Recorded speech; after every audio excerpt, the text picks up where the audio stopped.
guys, Coach Gaglione here. This is another edition of our GAGS Goals Updates.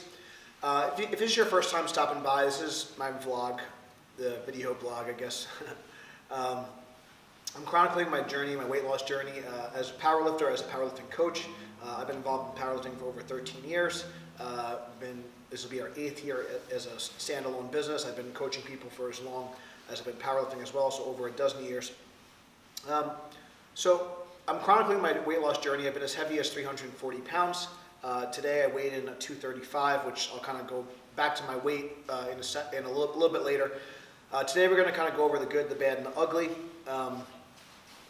The last 2 weeks for me have been some of my kind of worst training workouts as of late, from a mental standpoint, from a physical standpoint, from a stress standpoint. I've had a lot going on in my personal life, in the business, and just a lot of travel. I'm just really kind of run down. And I also haven't been doing as much for my kind of spiritual, like kind of well-being. Like as mentioned before, if you're not new to the channel, you kind of notice that we have some episodes about yoga and down regulation and things like that.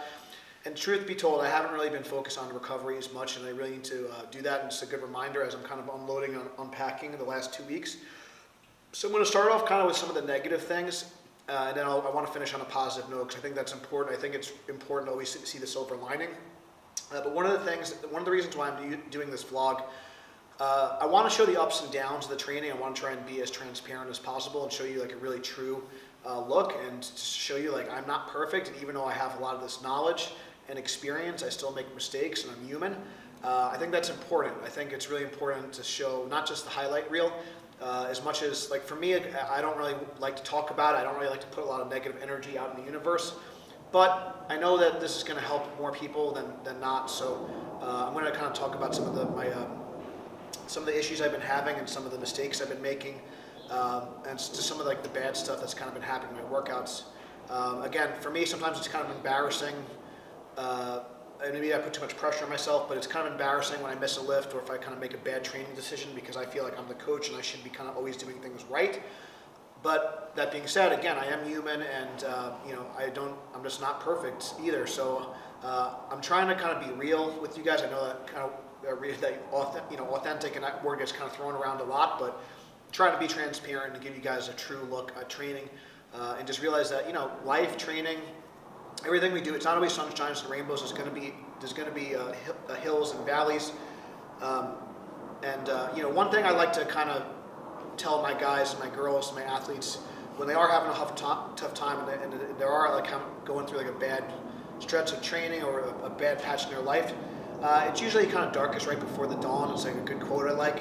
So if you're having like a really string of kind of bad workouts or injuries, sometimes, you know, you got to kind of just stick it through, because a lot of times we kind of quit right before that major breakthrough. We kind of quit right before this kind of some major progress.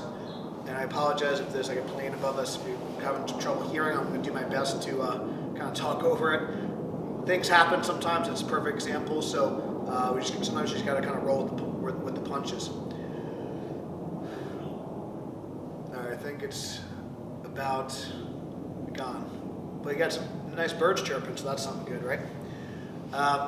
So I want to kind of just go over my workouts. So up until the Arnold Classic, we got back from the Arnold. I guess it's what has it been? I guess it's been about a week or so. I don't even know. I'm losing my mind. It's been a little bit over a week since we've gotten back from the Arnold. Prior to the Arnold, honestly, like my training was going pretty unbelievable. It was going really, really well.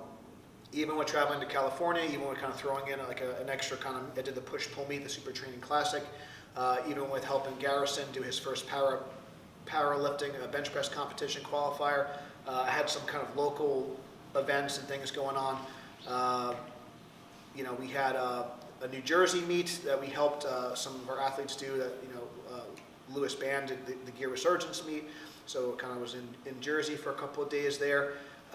Again, we had the Arnold. I was there for the Arnold. Was particularly draining, especially with the 10-hour drive there and back. 3 days of coaching in a row, 2 days in a row of being, you know, up at like, you know, up at 6 a.m., getting back to the Airbnb at 8 p.m. Pretty much had someone in every flight. You know, it was pretty much nonstop. I didn't even get a chance to even go into the expo. And then I got snowed in a little bit, so I had to kind of stop halfway and get a hotel, and it was just really, really draining. And it was definitely worth it. And I think, I probably won't in the future plan a meet that's kind of right before the Arnold. So I need to maybe consider or maybe with as much travel. So I kind of need to figure that out. I need to kind of design and plan the programming and the peaking a little bit better. I thought I did the best job I could. I tried to move some things around, but kind of going into the Arnold was really good, and I was honestly steadily increasing my weights.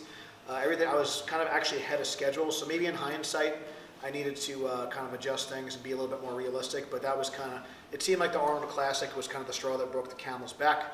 A couple other things that were a little bit different, and again, I'm just kind of putting things in context, but having Coach Ben and Bench and Benny also do my bench programming, so I was doing also a lot more volume for my bench training in the bench shirt than normal, and I'm sure that I might not have been fully recovered going back from that session.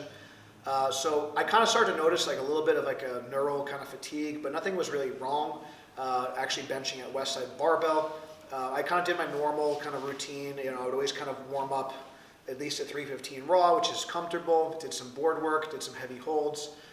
Everything kind of felt fine, but it just felt a little bit off. I hit all my target weights, but did kind of some speed work. I kind of did a double workout at Westside Barbell just to kind of get the training in. I was kind of doing what I can. I also have not really been doing as much walking or as like I said mentioned before, yoga or down regulation as of late. So I have not really truthfully been doing as much of the recovery stuff and the down regulation stuff as I should be. Getting back into the swing of that. And then kind of diet also has been a little bit hit or miss. I've been as heavy, my weight kind of jumped back up to as much as 245. But like I mentioned before, my weight's kind of back under control. Diet's feeling good again. I'm getting back into a good routine with that. So going into this last week, I was supposed to do some repetitions with 405 in my loose shirt.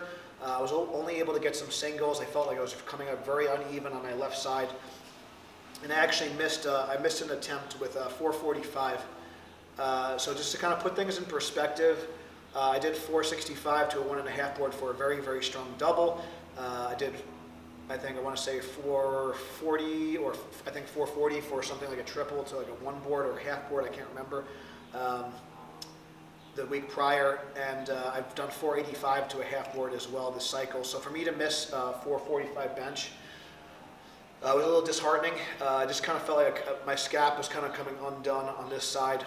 I've been kind of struggling with anything over 225 raw, so it's over 90 pounds off usually what my last warm-up would be. I've been having trouble. I've been having some kind of nerve kind of issues. When I'm doing dumbbell presses and stuff, my left side will kind of give out. Having a lot of issues with my left side, which is actually the opposite side that I heard at Slingshot Record Breakers.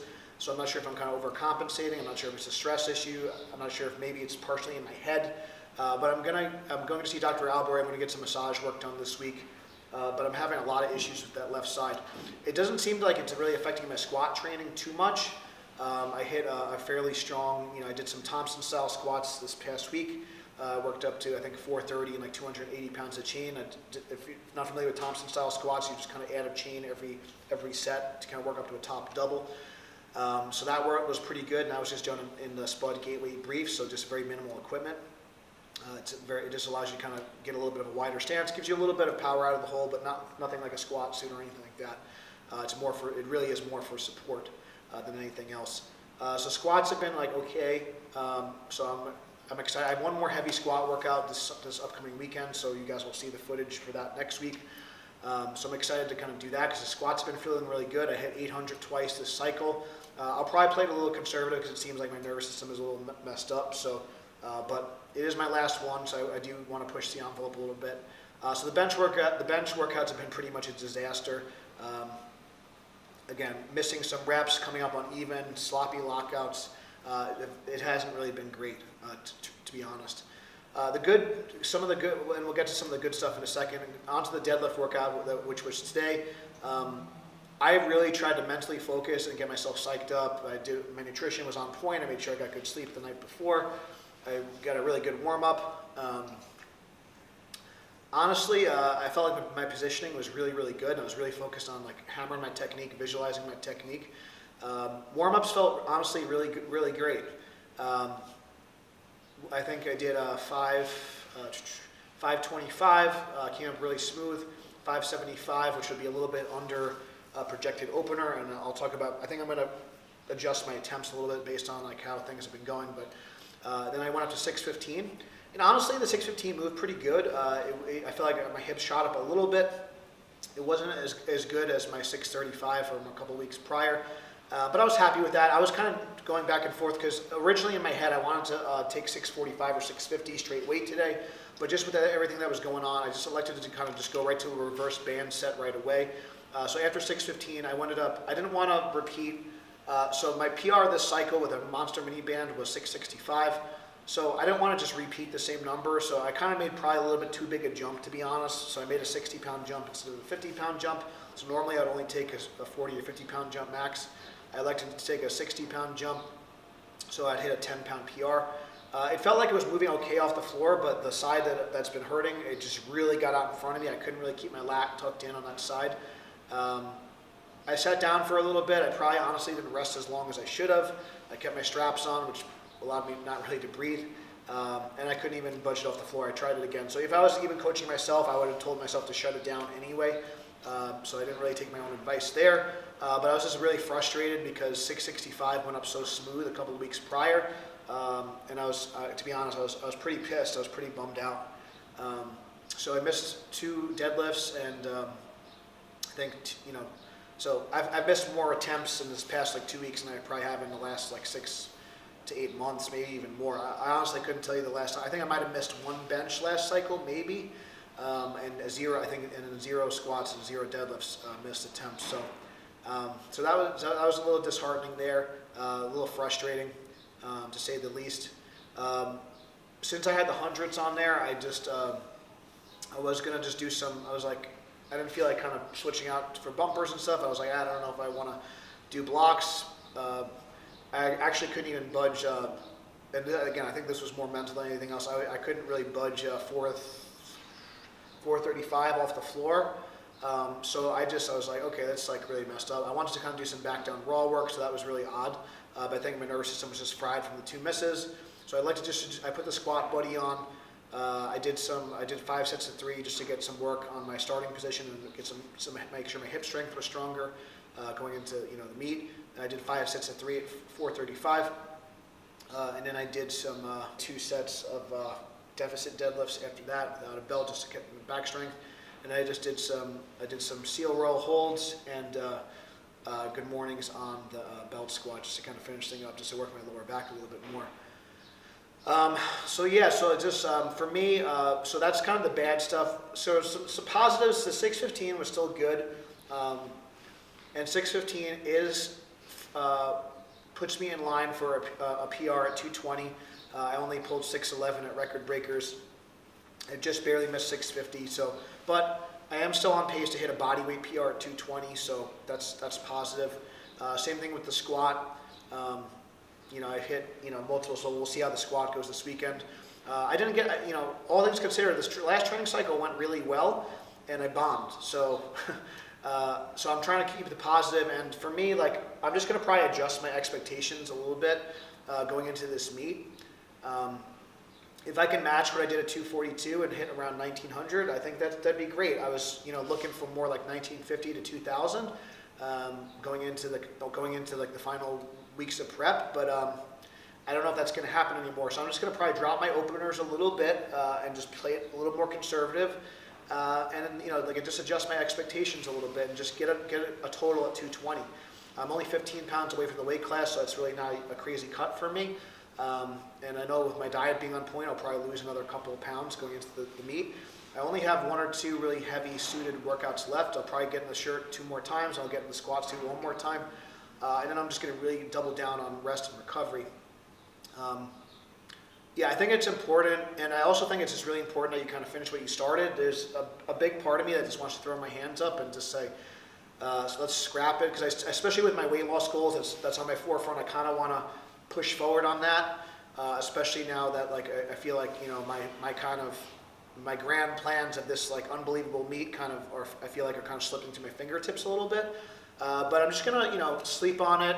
I'm not gonna get too worked up over it. I'm gonna, again, just try and process everything and just take things day by day and just do the best I can on the meet. And if I don't have my best meet ever, that's okay. My best total ever is actually 1950 at 275. I've never been able to put all my best lifts together. Again, my best lifts were in competition are a 900-pound squat, a 575 bench, and a 660 deadlift. So I've never really been able to especially in a geared meet, this is very tough. It's really hard to put all your best lifts together on one day. So that being said, I feel like one of my best equipped performances, I'm saying my PR total was actually coming off, oddly enough, a kind of a rear delt upper back injury where I had to take several weeks off going into the meet. So sometimes you can have a bad training cycle or a bad finish to a training cycle and have a really great performance.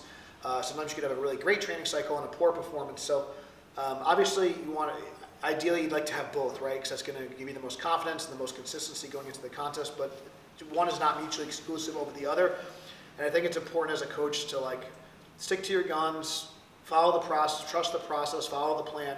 And even though things have not been optimal for me moving forward, I think I need to kind of probably reevaluate when I compete and just be a little bit more realistic about getting ready for a contest, potentially trying to not have it around the Arnold or not having it around as much travel. But again, I've been on a kind of a roll with my training, and I wanted to kind of sign up for a meet. If I had not bombed out at Slingshot Record Breakers, it probably would have been a different story, and my goals probably would have shifted. But maybe I'm at a point in my career with my business, with how things are progressing, that maybe only competing once a year in a full meet is in the cards. So I have to kind of evaluate that. And if I am going to compete more than once a year, I need to kind of plan a little bit more carefully. So that's some good insight there and some of the positives. So again, like I talked about before, to end on a positive note, 615 deadlift still puts me in a position to hit a PR at 220. 235 puts me in striking distance of making the 220 class, whereas a couple of weeks ago it didn't even seem like I was going to make 220. So those are all positive things. Diet's been better. So I'm just going to try and focus on getting healthy. I don't really know what's going on. I'm going to go see. I have appointments already. Focus on what you can do. Don't focus on what you can't. Remember, if you guys are struggling, it's part of, there's going to be ups and downs in your training. Remember, it's always darkest right before dawn. So just know that, I'm a coach. I have a lot of experience. I'm not the most genetically gifted athlete, but I do work really hard, and I put a lot of time in. And I still make mistakes too, and I still have setbacks, so just realize that you're not alone. But think about the big picture. Think about, in the grand scheme of things, it's a very, one or two bad workouts. It doesn't define you as a lifter, and it doesn't define your whole training cycle. So I'm partly coaching myself saying this, but I think it's important if you are struggling, just realize that there's many people out there like you that are struggling. A lot of people don't share their failures. So I'm trying to be very transparent about that. I hope this video helps you. And I hope that, if you are having some setbacks, just realize that we're here for support. If you guys enjoyed the video, please subscribe for future content. Definitely check out the links below. And until next time, guys, stay strong, and we'll see you soon.